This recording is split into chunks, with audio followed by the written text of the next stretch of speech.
and how they make diversity inclusion. Inclusion is when acceptance is there, when the children feel they belong. That was amazing for me. So first is the face of diversity, by seeing that many faces, by how the school and the authorities interact with them. That I find is the best place for the children themselves to learn, and for them to be accepted and belong is very, very important. In fact, while I've been interacting with guests from different parts of the globe, also in peace building, in the area of peace building across in conflict zones, the one most important aspect, or two, which stood out, which I'm sure while I share with you might be of interest and value, were dignity and belonging. Where lust for a whole life and nothing but less makes people jump out of a comfortable pond into an unknown ocean. Welcome to that journey between the East and the West. Who says rolling stones don't gather moss? Hello everyone, I am Meenu Gupta, your host for the day, and I'm delighted to have you join me every week as amazing people share their incredible and inspiring life stories of straddling continents. Thank you.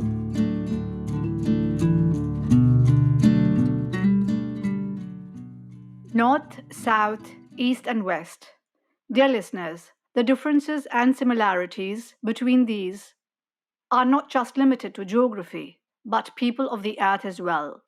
In fact, at times, the east and west of a country, as well as its south versus north, can be so vastly different that they seem like different countries, although human hands have drawn the lines and divides on a map and in the minds of the world population. With global mobility on the rise, along with technological advancement, the face of the earth is literally changing, along with the lives of the earthlings, which of course also includes human beings. Now, how does immigration affect crime rates? How does technological advancement, aka social media, affect crime rates? Do wars in other countries spark solidarity and uprising in some others? Do crimes in one part of the country have different reasons than in other parts? How, why, and what? Today, I have the pleasure of welcoming a guest who can perhaps shed light on some of these questions pertaining to the east, west, south, and north of Germany. And not only that, my guest, Falk Schnabel, the current police president of Hamburg, Germany, himself represents the ethos of our podcast series, Between the East and the West. Not only has he served since decades in the west, south, and now north of Germany, he carries with him the east and west of the world, since his mother is from China and father from Germany. Falk's career has spanned from being a public prosecutor, serving in the Ministry of Health, Ministry of Justice, and for the last several years as police president of Münster, Cologne, and now Hamburg. In fact, today, do correct me, Falk, later, the 7th of November 2024 is very close to his 1 year anniversary of taking over as a police president of Hamburg, which is the second largest city in Germany located in the north. A very warm welcome, Falk. Thank you for joining me today. Before we begin, I must share my few interactions with the police in Hamburg, because that has left me with a very wonderful impression over the years. Many years ago, probably 14 years ago, whenever I used to get lost in the city, I would generally walk up to a couple of police officers.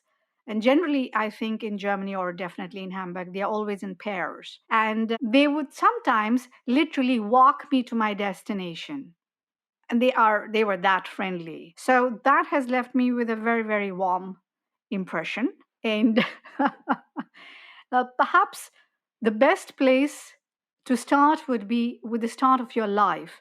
What is it like living, or you come in from a biracial family between the East and the West? What has it been like from the beginning of time, your time? Okay. Well, thank you, Minu, for having me here. And I'm very glad, of course, to hear that your experience with Hamburg police was good in the past.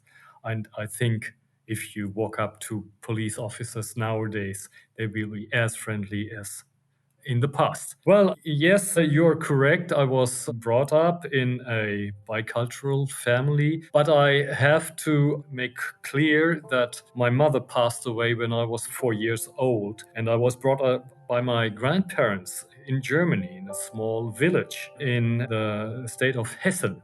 And in this very small rural village. I think I was the only person with a binational background, with migrant background. And I can say I have only very warm remembrance of this time because I was very well integrated in the community. I had a lot of friends at school, and binational background was never a topic. Well, I consider myself a typical German, if you like, because I was brought up in a German village, studied German law, served my time in the German military, and now I'm with the German police. I think what might be of interest is that being a person with a migrant background, as we say in Germany, never was connected with me with any bad experience. Yes, maybe at school when we were little kids, there was some sort of bullying from some, but this is, I guess, very normal for school kids in elementary school. And I've made the experience, for example, when I served my military time, it was very interesting. And 100% German origin comrades, they appreciated somehow that I was serving my time with them. At Hamburg Police, we are very, very proud that we have many colleagues who have a migrant background. This is important for us because I think they bring a very worthy, very important point of view through their different cultural background into our police organization. We must have this. We must get to learn every time better dealing with persons deriving from different cultural backgrounds because these are the people we get to get in touch with in our daily service, and it's our approach that we are reachable, that we are an organization where no matter what person needs our help is or does feel invited to address us. I can sum up my resume if you like, but maybe this is not so interesting. No, it was interesting what you just said because I understand, particularly when you are in a village in Germany, people, of course, there will not be so much of diversity in terms of people from different countries. And as you rightly said, it can happen in schools. What I find interesting in now, over time, and with global mobility, is and particularly in places like Hamburg, that schools are very multicultural nowadays. And I was also very pleasantly surprised to see representation of different countries and cultures in these schools. What I understand over time, what has happened is it is becoming normal in some way, becoming. So I don't think we have sort of reached there. Becoming, when children are brought up like that, when they see different faces, they just accept them. That children can be innocent. When they see diversity around them every day, it becomes acceptance. It is normal. When they see only one face, that is a bit abnormal and that has to be explained. I personally see that change, or what I've been watching and looking at Germany and Hamburg, for example. 14 years ago, very few people would speak English. They would look at me in a very different way when I spoke English, made me feel like a foreigner. Now, actually, it is the other way. When I speak German to them, they strive to speak English to show that they can do that. So it's a passage of time. Indeed, and I think this is a development what is very good, what has done a lot to enrich the German society. Here in Hamburg, which carry its by name Gate to the World, it always has been very normal to welcome people from all over the world through trade, through our harbor. So I think Hamburg is one of the most open cities to people from all over the world in Germany because it has a long tradition. You can see that, for example, if you take into account that we have over 100 consulates in Germany, representations of different states. They play a big role in the society life of Hamburg. And I'm very glad to hear that in your experience in school was that when you are going to school with children, with classmates, with a different cultural background, it widens and opens your horizon and makes you resilient to any kind of discrimination or some sort of racism. It is true because I wasn't sure when I first put my son in the school. I wasn't sure how it would it turn out.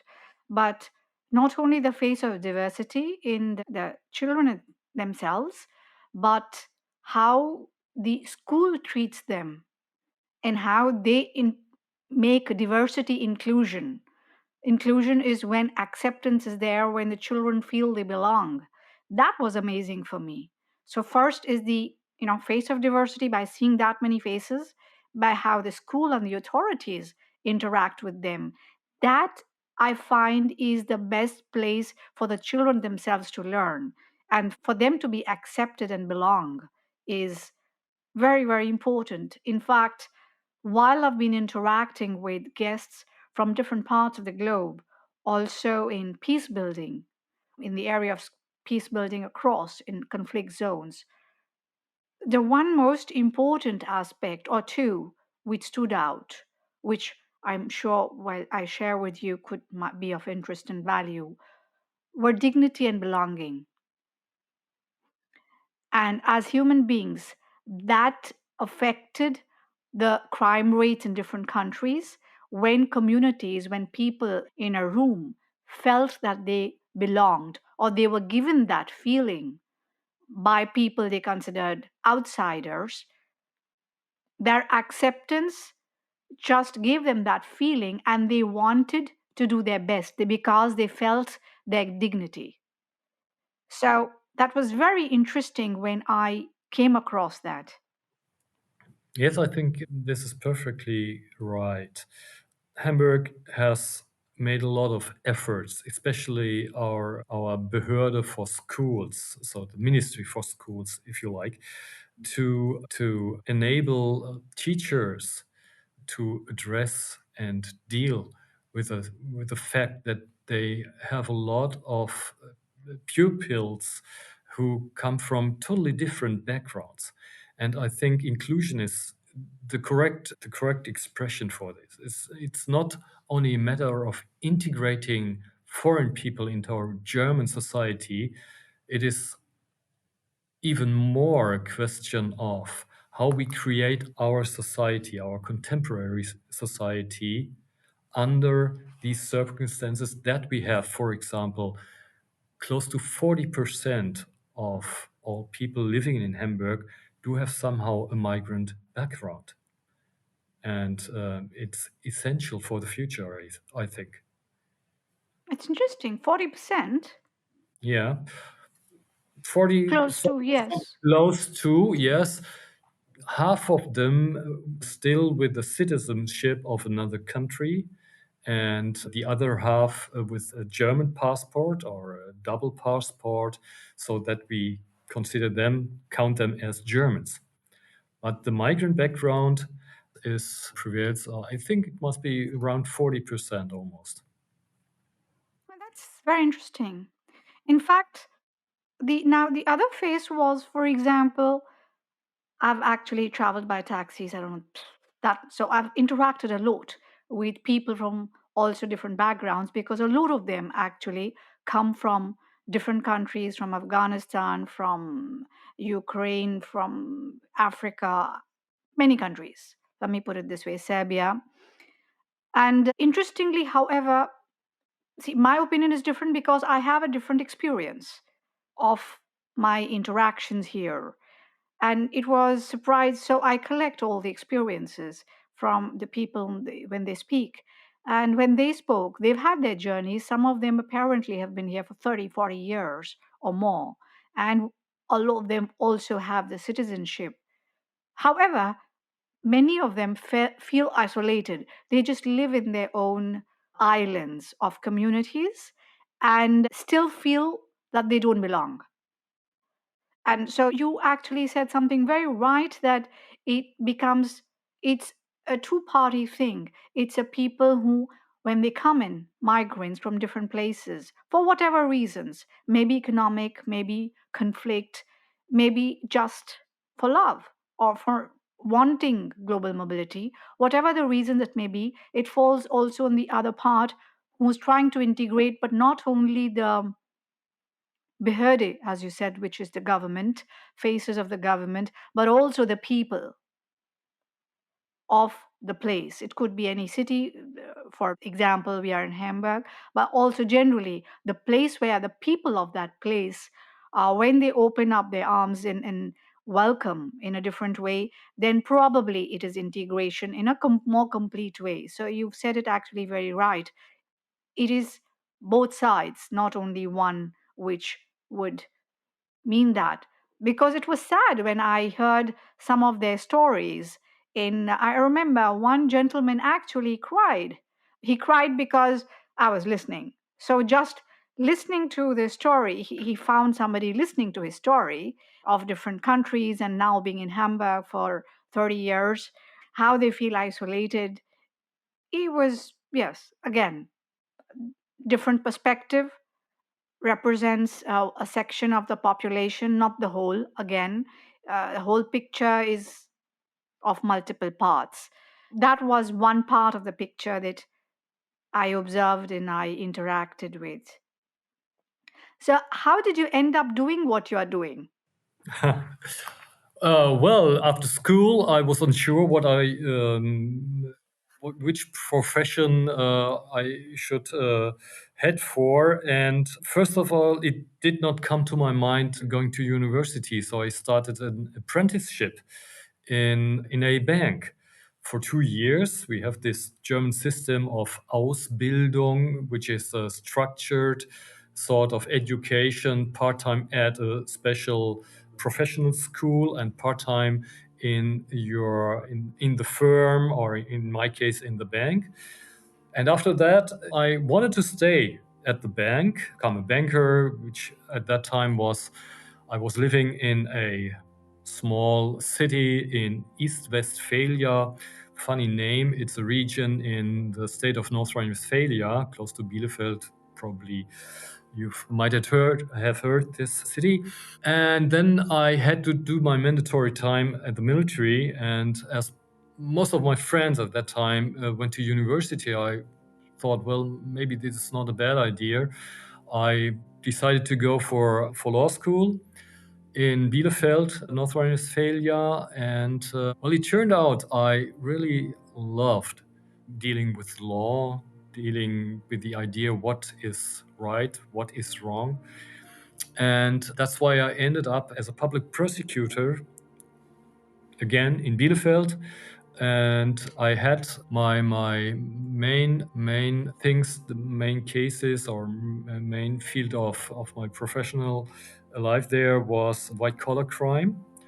And then I had the opportunity of doing serving a time in the Ministry of Justice in the state of North Rhine-Westphalia.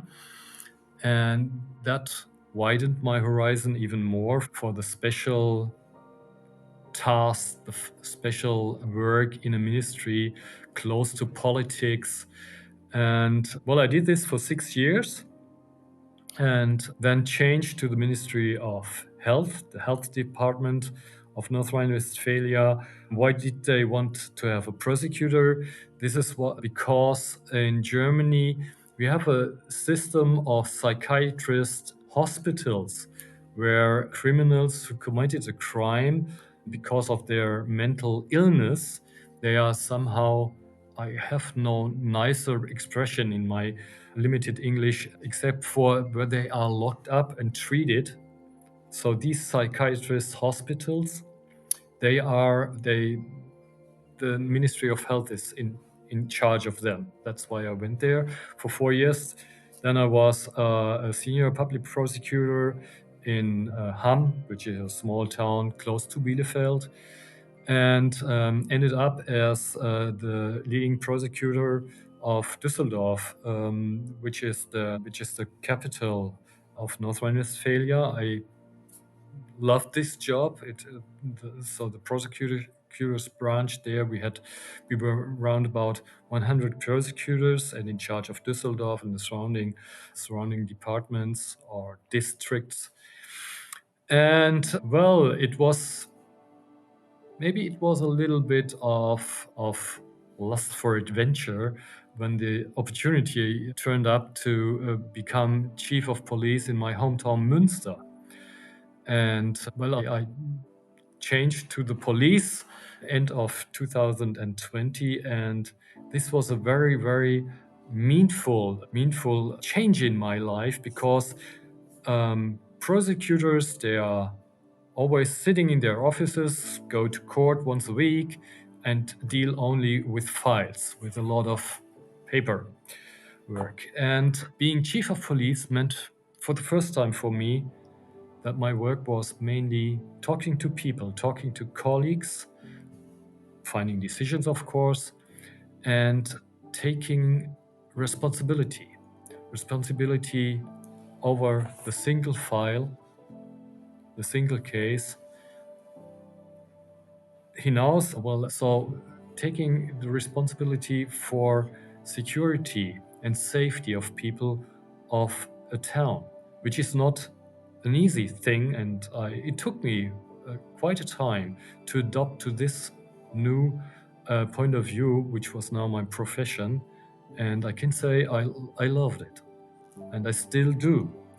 I was then awarded the possibility of becoming chief of police in Cologne, which is the largest city of North Rhine-Westphalia. And maybe I should explain, Cologne is a very special place in Germany. So the Rhine area, Cologne is situated at the Rhine, has this, or is known for a special way of life, which is a very smooth, warm way of life. You get to get in touch with people in the Rhine area very easily. You go into a restaurant or bar at the evening, you will never be alone. You will be always very, very welcome and invited because they are very open, very heartful people. Well, we are in Hamburg too, but in the north it's a little bit different. And this was a very deep impression for me, coming from Westphalia, which we are known to be a little bit stubborn.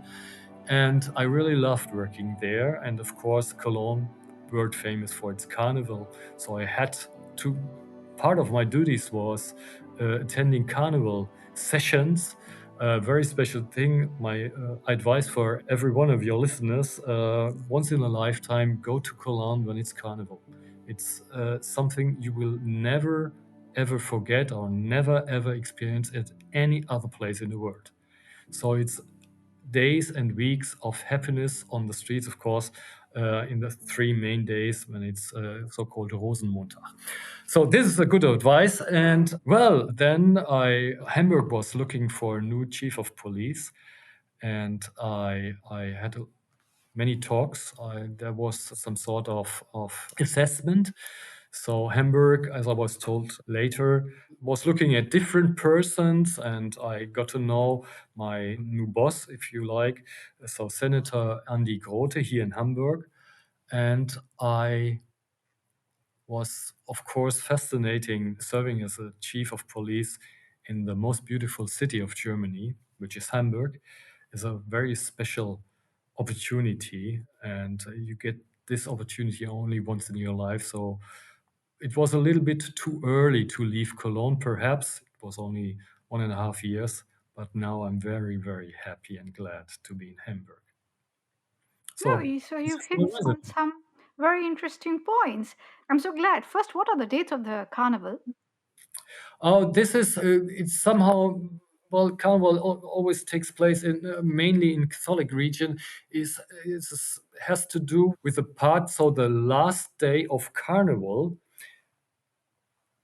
is the beginning or marks the beginning of the Christian fast. How do you call it? When you don't eat and drink so much when you are. I have not the The English in fasting that they do. fasting. So it's the Yes. same. Fasting time until Easter. Ah, yes. Now I So it remember. usually is in February or beginning of March. Yes, And now I remember. this special Monday of Roses or Roses Monday, it is called in Cologne. They have this huge, huge parade through Cologne. 1.5 million people go there. They throwing sweets to the people. The parade is 7, 8 kilometers long. So this is a real big deal. Go Okay. there. And you're right, and you said it very rightly when you mentioned about the North and the South. And precisely this I have seen in some other parts of Europe as well. Also in countries like Italy, the North would be, you've said it also, it's more in terms of conservative or more, how do you say, closed. People might be, and the South people tend to be generally more open, Well, South generally. generally, yes. So the Rhine area, Cologne, Düsseldorf, Bonn, they're special indeed. And well, we in Hamburg, we are known for being very polite.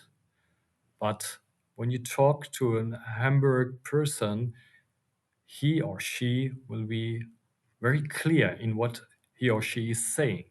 So, yes, in the north, people perhaps tend to be more distant at first and not so easy to get to know them, especially personally. And but if you do so, if you make friends with a friend with a person from northern Germany, especially in Hamburg, and partly it's true for Westphalia too, you will be friends forever. So it's very easy to make friends in Cologne, but perhaps the next day they cannot remember your name. In Hamburg, in north of Germany, this is different. If you are befriended with a person, then it will be for life. See, there you have it. Your experiences brought out the. I've some. This is something which I have also noticed, that one can be reserved. They'll be reserved, and then when one is through that wall, it is different. It's a part of the culture of the cities in this part of the world, and since you were in different parts of Germany and from the area, which is interesting, you said that in public prosecution, it's a different way of life dealing with files and paper, though it might be generally the same area or a subject, but it is dealt in a different way, in a different way of being. So, in your experience, do crimes in one part of the country have different reasons than in other parts? But again, it has been not only that, it's also different points in time that you have been there, so it's also, time. What do you think? No, I would not say so. We at the police we have a lot of statistics, and once in a year we issue and publish the criminal statistic from all police departments in Germany and for the whole of a country and the state, which is February, March, and um, then we have a resume of the development of criminality in the former years. So now the actual numbers are still from 2023.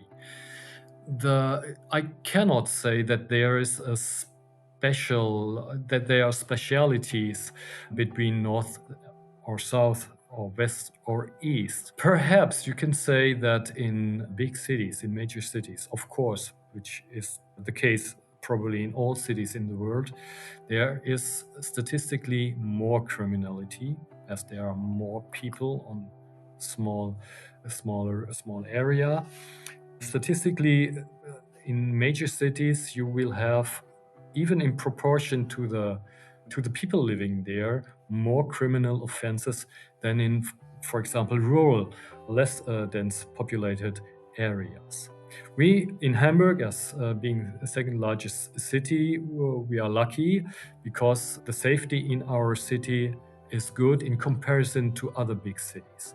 For example, Berlin, Frankfurt, Bremen, Hanover, they even Düsseldorf, they generally have a little bit higher criminal statistic than we do here have in Hamburg. But criminal statistic is one thing. So we count a criminal offense, be it theft or be it murder. It counts one in our statistics. So if you say in Hamburg, there are, let's say, 11,000 criminal offenses in proportion to 100,000 inhabitants, it does not tell you was it minor offenses or what they're more severe offenses.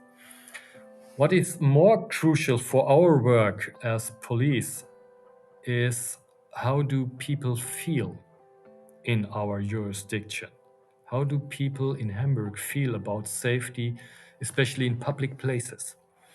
And this is not so easily to monitor or to control because you cannot control or monitor or make statistics on feelings. But as there are some polls, they show that people in Hamburg tend, in their majority, to feel safe in our city.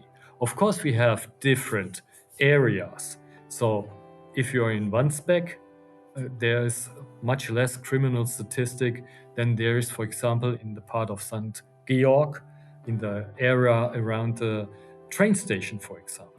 Of course, there are hundreds of thousands of people every day going to our main train station.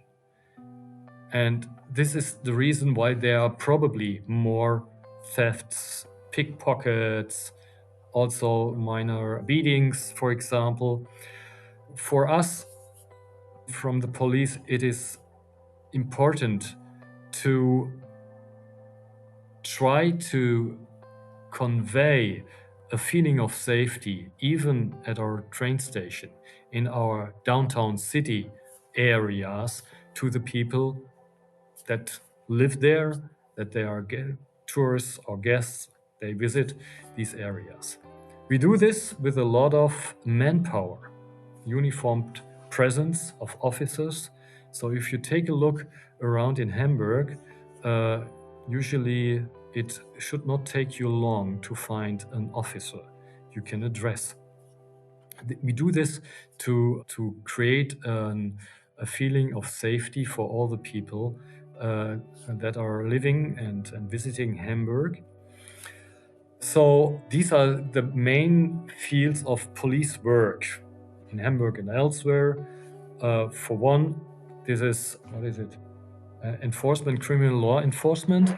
And the other is what we call in Germany Gefahrenabwehr. So keeping risks and dangers off the people, even if it's not a criminal offense. So this is why police comes when you have a scratch on your parked car. This is why police comes if you are unsure and say, well, there's a dark person standing in my front garden, it's night and I'm alone at home. Well, I'm not sure if I explained German police work Now, you did sufficiently. quite well, actually, because I very clearly two sections of it. It's the active, taking care of the active crimes when they happen, small or big, different kinds. And the other end, which is very big actually, is protection and the feeling of safety and security. And that part, I think, I must say, you have forced us quite well. I give you an example that this is one place, a city, where I have walked alone at the Ulster even at 11 o'clock at night. I'm a speed walker, I'm a die-hard speed walker, and Ulster is a place where the lights were always on, even in winter when it's snowing. Public parks, of course, light decreases in winter. I remember when I came here, I first was looking, where can I walk? Where, which is really lit at night also. And I spotted the Ulster, and then I said, okay, now I can live in Hamburg. Before that, I had not decided to live. Well, a very good decision. Also, of course, this is one of the very beautiful places in Hamburg. And I'm very happy to hear that you are feeling safe and protected. Let me perhaps mention one other field where I think we have to do more in the next years.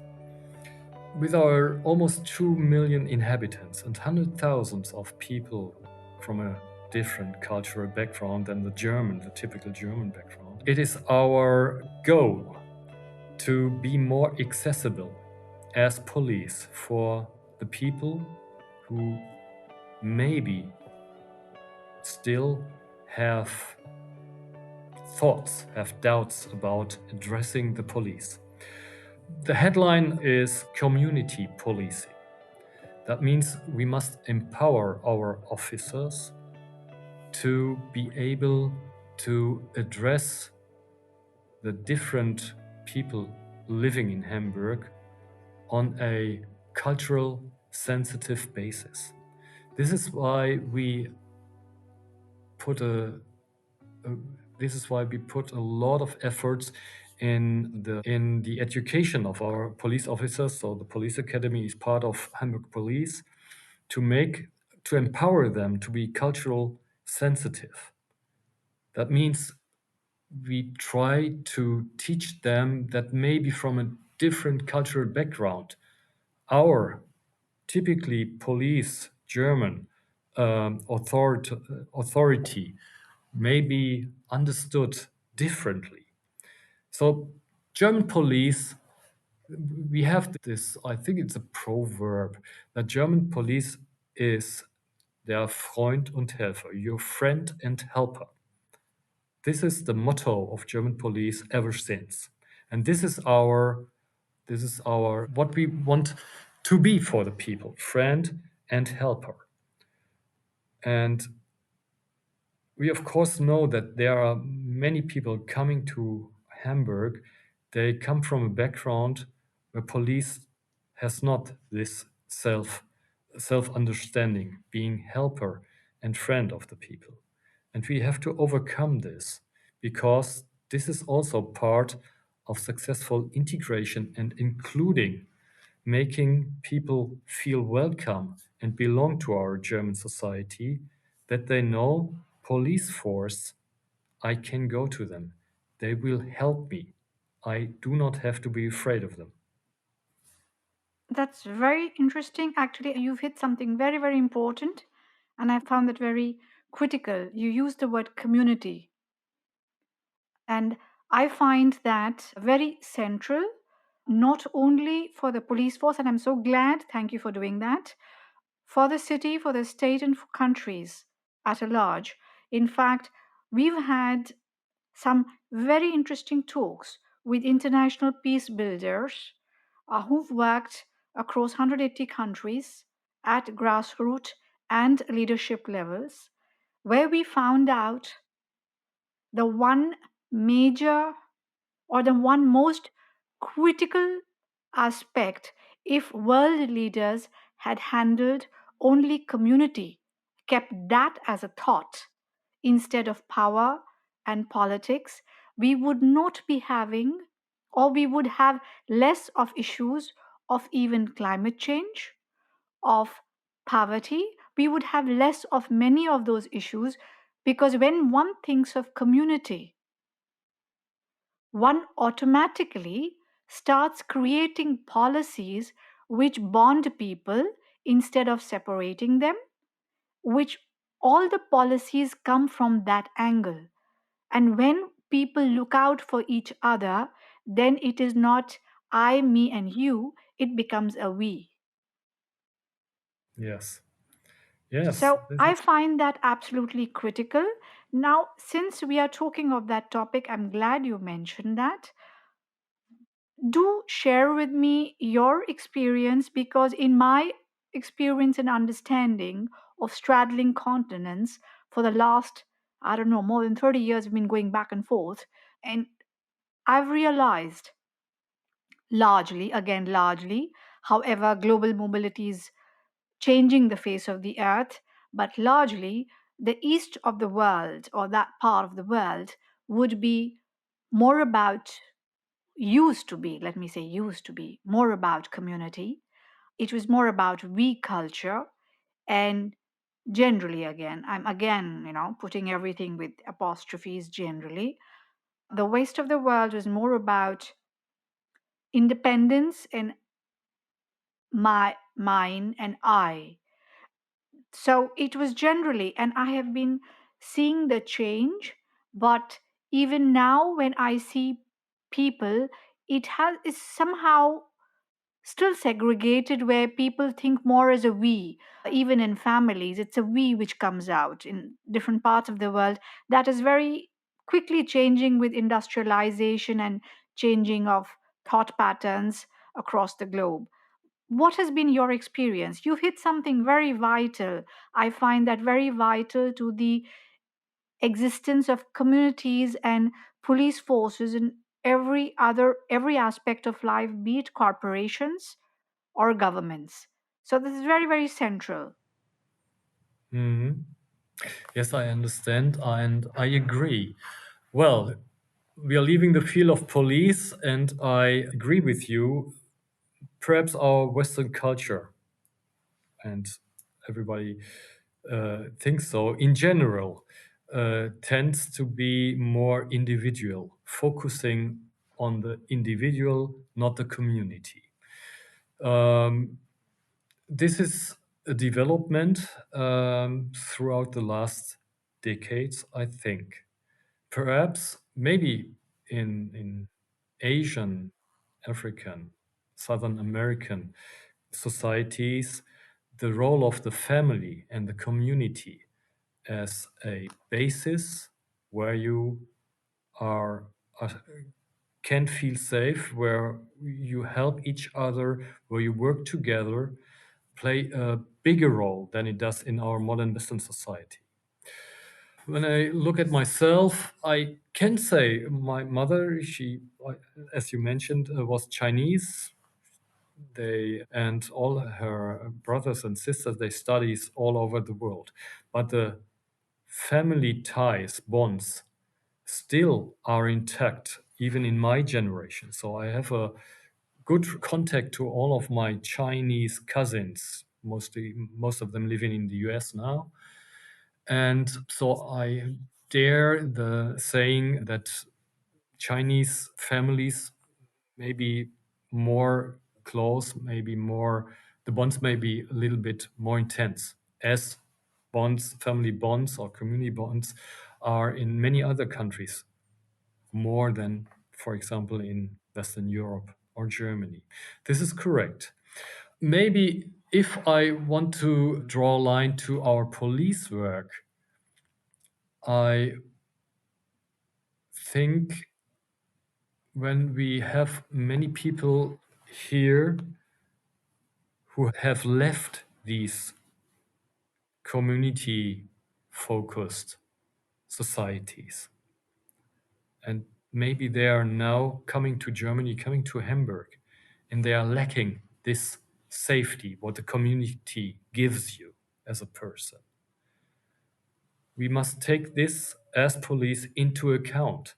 We cannot replace a functioning community, but we can be one player to help these people new to Germany, new to Hamburg, find their place in our Western society. I, I perhaps you understand. Yes, you've actually said it very well, because you've said it so clearly. It's a very important part, and they can represent one player in the field to give that feeling. And now I have, now, based on what we just said, there are two, three, some very interesting things which came up when you mentioned about how one is trying, let's say, at the level of Hamburg. Now, in different places, the police force would be trying to give that sense of safety and security to the people. They are trying their best. I totally understand that. Is there a poll? And I believe there are places like you said, the train station, the main train station, and St. Georg, and there are places which would be labeled as apostrophes hotspots, for example. Is there a poll which has been carried out among the people in different localities just to understand how safe they feel? It just occurred to me. Yeah, yeah. Well, let me state first that we are doing our best of bringing an objective perspective on our city center. Some month ago, there was this headline in the press that the Hamburg main train station is the most dangerous of all train stations in Germany, which is simply not true by statistics. Yes, there were a number of criminal offenses, but in relation to over 500,000 people passing through this train station every day, in proportion to that, it is much more safe than many other places. In Germany, it's much more safe than many other places, maybe because there's a lot of police presence, a lot of officers. This is the one thing. I cannot remember a poll asking for this special thing. Do you feel safe when you're going at night through St. Georg, through the city center or the Reeperbahn? There's a nationwide survey every other year held by the Federal Bureau, so the German FBI, if you want, the BKA. And this study has shown for Hamburg that the big majority of people they feel safe in Hamburg. They feel especially safe in the neighborhood, which is very important because if you don't feel safe where you live, this is a warning signal. This would be a very, very bad thing. And well, a few days ago, they published a poll. We are looking towards the Bürgerschaftswahl, so the state election for the Hamburg Senate. And this poll showed that the topics the people in Hamburg are concerned of are number one, it is the traffic situation. Number two, it is the living situation. Can I find a reasonable priced place to live? Third was, I think, migration. Fourth was poverty. And only on number five was public safety. In other surveys, in other parts of Germany, this is totally different. So the safety issue is much higher ranked. So this is something what Hamburg good at. That obviously its people do not think safety and security is the utmost topic for them, and maybe third, and maybe this is not so fact based, but it's a poll.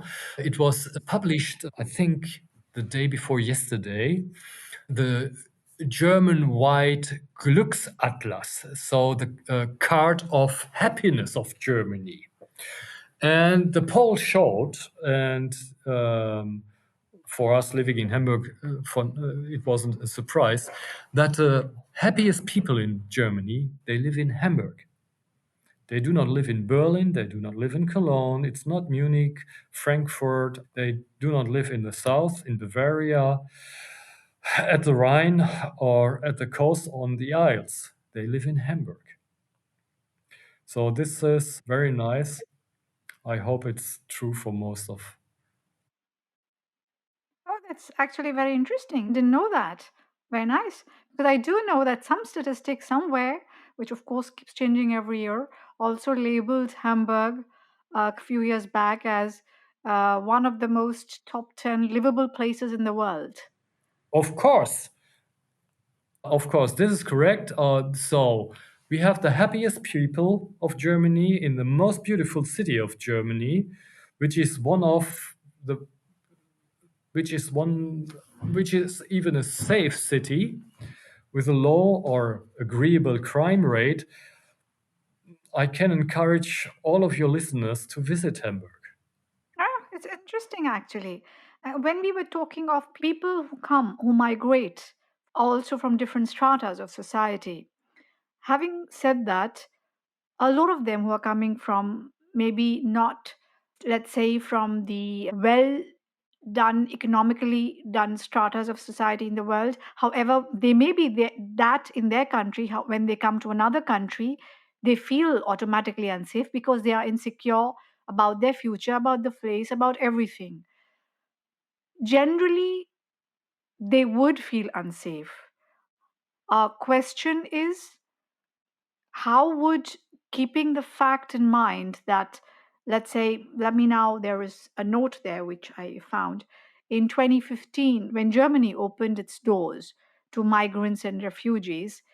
The images of Germans welcoming refugees at train stations with applause and signs stating refugees welcome went around the world. It was splashed across all the newspapers and media. But the initial euphoria, they called it, during the long summer of migration, subsequently cooled down considerably over the last few years. In fact, suspicion has arisen. People say that crime rates have increased. There is, of course, when we talk of politics, where we don't want to go right now, would be the right is coming up and so on and so forth. However, then there were crime specialists who also said when we see crime rates going up, do not think that it is because of the migrants who've come in. It is just that the number of crimes which are then noted becomes faster when they see a migrant. They also include in those statistics tourists who might have just come in. They are not people who are staying here for long term, and so on and so forth. And most important, when they see a different face of diversity, people quickly report that as well. So there were different variations which were happening. In your opinion, and right now there's a lot of confusion with migration, pros and cons, and a lot of confusion. In your experience over the years, what would you say about migration versus crime at one hand, as far as host country is concerned?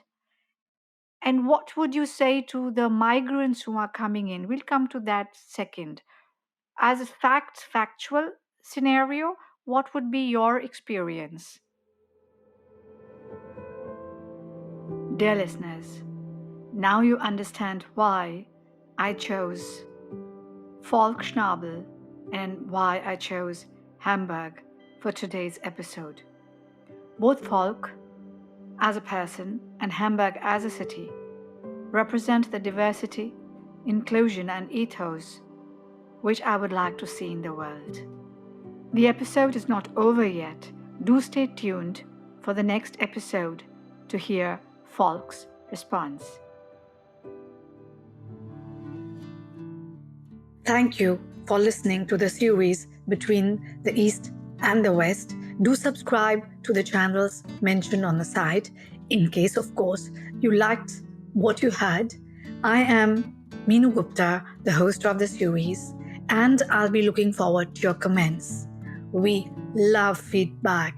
Thank you once again. Namaste and bye-bye.